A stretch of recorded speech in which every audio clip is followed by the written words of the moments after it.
cómo una niña curiosa y lectora se convierte en una pionera del feminismo moderno, una filósofa y una de las escritoras francesas más importantes del siglo XX.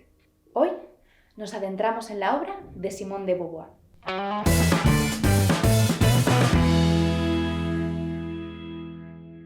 Simone nace a las 4 de la mañana del 9 de enero de 1908, en un hogar de la alta burguesía parisina, en un momento un poco complicado para su familia. Françoise, su joven madre, fue una mujer devota, muy católica y de valores tradicionales. De ella, dijo Simone, encerrada en sus corsés de ballena, acostumbrada a reprimir sus impulsos y a hundir en el silencio los secretos amargos, se sentía sola e incomprendida. A pesar de su belleza, carecía de seguridad y alegría. Por otro lado estaba George, su padre, un ateo convencido, abogado de profesión pero actor de corazón, que tenía un gran gusto por la cultura y las artes. Siempre que podía, llevaba a su hija al teatro. 2 años antes de su nacimiento, su madre y su padre se habían unido en un matrimonio que convenía a sus familias, ambas muy bien posicionadas.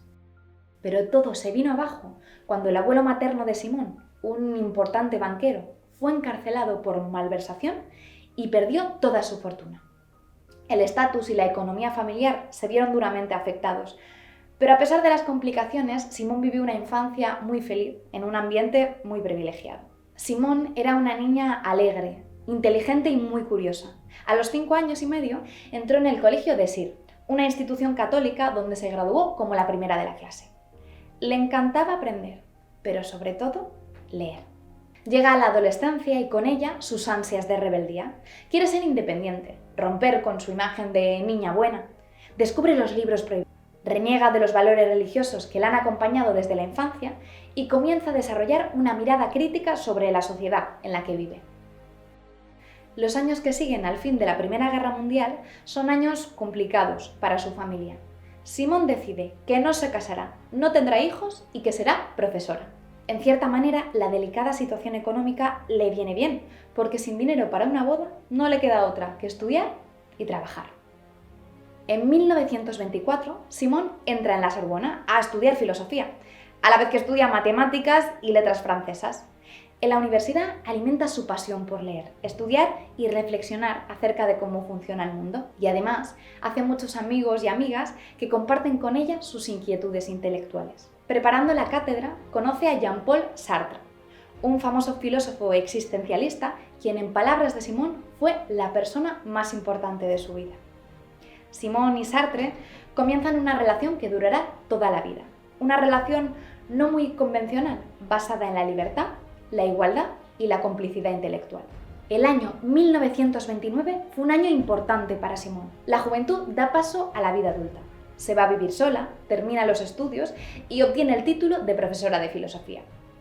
Pasa un par de años en París dando algunas clases, leyendo todo lo que cae en sus manos y disfrutando de la vida cultural de la ciudad. En los años 30, trabaja como profesora en Marsella y en Rouen, pero tarda poco en volver a su amada ciudad natal, ya que en 1936 consigue un puesto de profesora en el Instituto Molière de París y se muda con Sartre a un hotel en el que viven en habitaciones independientes. En estos años, Simone absorbe toda la cultura que París le ofrece: teatro, literatura, pintura, jazz, cine, ópera. También consolida grandes relaciones amistosas y románticas y tiene una interesantísima vida social. Pero sobre todo, viaja por muchos países: España, Austria, Alemania, Checoslovaquia, Italia, Bélgica. Estos años de mucho disfrute y pocas preocupaciones se ven interrumpidos por el estallido de la Segunda Guerra Mundial. Sus grandes amores se van al frente. Sartre incluso es encarcelado en Alemania y, por si fuera poco, su padre fallece. Durante este tiempo, Simone se consagra como escritora. Escribe infinidad de cartas, diarios, un ensayo, la obra de teatro Las bocas inútiles y las novelas La invitada y La sangre de los otros. Al acabar la guerra, entra en el comité de redacción de la revista Tiempos Modernos. Deja la docencia a un lado y se centra en la literatura. En 1947 comienza una gira de conferencias por diferentes universidades de Estados Unidos. Harvard, Nueva York, Boston, Los Ángeles. Lleva un tiempo escribiendo la que será su obra más importante, El segundo sexo, y sus numerosos viajes solo hacen que confirmar lo que más tarde desarrollará en su libro. En todos lados, las mujeres son consideradas inferiores a los hombres. En 1949 publica por fin El segundo sexo. Esta obra defiende que la feminidad no es algo natural o esencial, sino una construcción social e histórica. O en palabras de Simone, no se nace mujer, se llega a serlo. Explica que en nombre de esta supuesta naturaleza femenina, las mujeres se han visto obligadas a ocupar un lugar secundario, el lugar del otro, del objeto, de la débil o de la inferior. Denuncia la opresión histórica de las mujeres y reivindica la necesidad de acabar con la desigualdad entre hombres y mujeres. En resumen, hace un mapa muy detallado de cómo funciona el patriarcado y reclama la necesidad de alcanzar la igualdad tanto económica como político-social. En su momento el libro fue un éxito de ventas, pero también hubo muchas críticas, incluso de los intelectuales de izquierdas.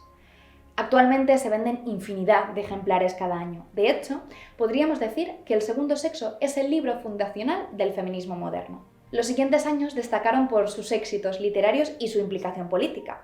Después de la acogida del segundo sexo y la publicación de su novela Los mandarines, se consagra como una autora comprometida ideológicamente. Viaja con Sartre por Argelia, China, Cuba, Brasil y se va empapando de la realidad de los pueblos colonizados. Entre 1958 y 1964 publica 3 autobiografías y un relato sobre la muerte de su madre. Escribe Memorias de una joven formal, donde narra su vida desde su infancia hasta el año en el que termina sus estudios, 1929, La plenitud de la vida, en el cual cuenta sus experiencias entre los años 1929 y 1944, La fuerza de las cosas, centrado en el periodo entre el 44 y el 62, y Una muerte muy dulce, basado en los últimos días que pasó con su madre. Después de esta etapa más autobiográfica, Simone vuelve a la ficción con obras como Las bellas imágenes o La mujer rota, y continúa con sus viajes. Conoce Japón, Egipto, Israel. A finales de los 60 se interesa por la condición de la gente mayor y publica La vejez. Le interesan los colectivos oprimidos, ya sean mujeres, ancianos o víctimas del imperialismo. Los años la vuelven más militante, se mete de lleno en las reivindicaciones feministas. Despenalización del aborto, libertad de contracepción, incluso funda la asociación La Causa de las Mujeres y es nombrada presidenta de la Liga de los Derechos de la Mujer. En 1972 publica Final de cuentas, el último volumen de su autobiografía, que abarca desde el 62 al 72. En él mira al pasado y reflexiona sobre quién se ha convertido. En esos años conoce a Sylvie Le Bon, una compañera inseparable que acabará convirtiéndose en su hija adoptiva. En 1980 muere Sartre, lo que supone un golpe durísimo para Simone. Y al año siguiente, ella escribe La ceremonia del adiós, donde relata los últimos días de la vida del autor. Simone fue niña curiosa, voraz lectora, adolescente rebelde, filósofa, existencialista, profesora, autora, amante de muchas y muchos, viajera, activista. Simone fue muchas cosas, pero sobre todo fue una mujer que dedicó su vida a reivindicar los derechos de las mujeres.